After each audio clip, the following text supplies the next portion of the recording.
Good evening. 12 years after we were attacked by al-Qaeda, 12 years after 3,000 Americans were killed by al-Qaeda, President Obama now asks us to be allies with al-Qaeda. Americans, by a large majority, want nothing to do with the Syrian civil war. We fail to see a national security interest in a war between a leader who gasses his own citizens and Islamic rebels who are killing Christians. Some argue that American credibility is on the line, that because President Obama drew a red line with chemical weapons, America must act or lose credibility. I would argue that America's credibility does not reside in one man. If our enemies wish to know if America will defend herself, let them look no farther than our response to 9/11. When attacked, we responded with overwhelming force and with the military objective of complete victory over our attackers. The Reagan Doctrine grew out of his experience in the Middle East. Reagan's defense secretary spelled out a systematic approach to our involvement in Middle Eastern conflicts. First, the American people must be supportive, overwhelmingly supportive, but most importantly, our mission must be to win. There's no clearly defined mission in Syria, no clearly defined American interest. In fact, the Obama administration has specifically stated that no military solution exists. They have said that the war will be unbelievably small and limited.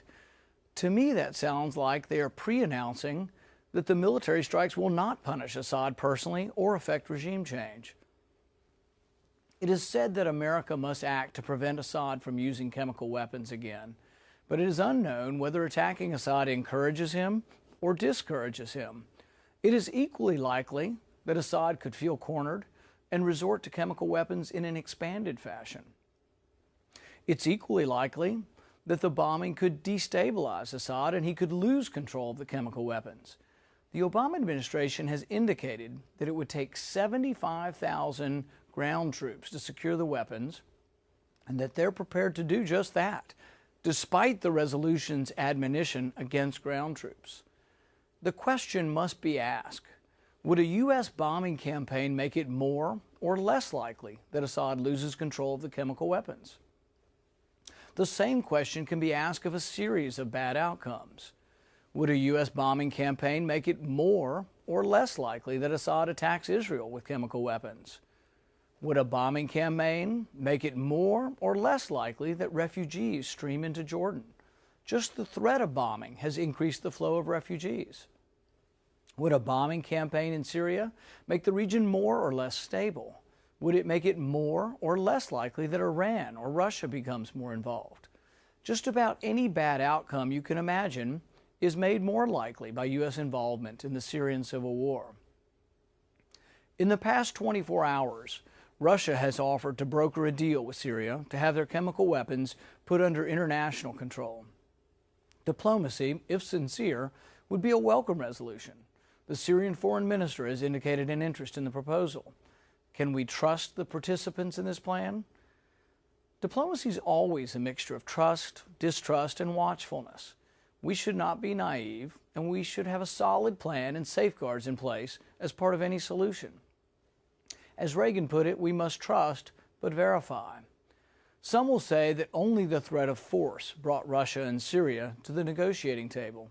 In fact, though, Russia has been negotiating with the U.S. for over a year to find a resolution to the Syrian civil war.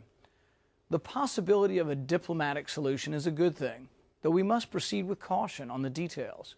But one thing is for certain, the chance for diplomacy would not have occurred without strong voices against an immediate bombing campaign. If we had simply gone to war last week or the week before, as many advocated, we wouldn't be looking at a possible solution today.